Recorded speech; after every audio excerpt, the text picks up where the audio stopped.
கர்த்தருக்கு ஸ்தோத்திரம். இன்றைய வசனம் ஏசாயா 30:19. இனி நீ அழுது கொண்டிராய். ஏசாயா 30:19. இனி நீ அழுது கொண்டிராய்.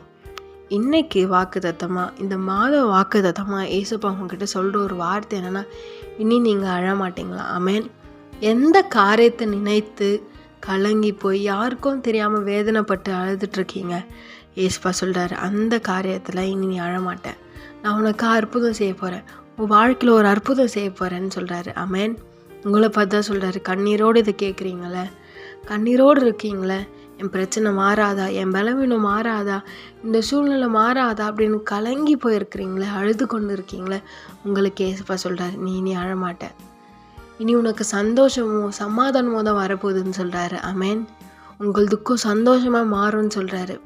விசுவாசிக்கிறீங்களா? உங்களை பார்த்தா சொல்கிறாரு. இந்த மாதம் வாக்குத்தத்தமாக உங்களுக்கு தராரு, உங்களுக்கு வாக்கு கொடுக்குறாரு, நீ அழமாட்ட, உன் துக்கம் சந்தோஷமாக மாறப்போகுதுன்னு சொல்கிறாரு.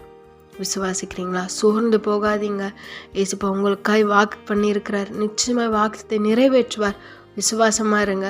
உங்களுக்கான அற்புதத்தை ஏசப்பா இந்த மாதத்தில் செய்ய போகிறாரு. விசுவாசமாக இருங்க. நிச்சயமாக அற்புதங்களும் அதிசயங்களும் உங்களுக்காய் அவர் செய்வார். ஆமேன்.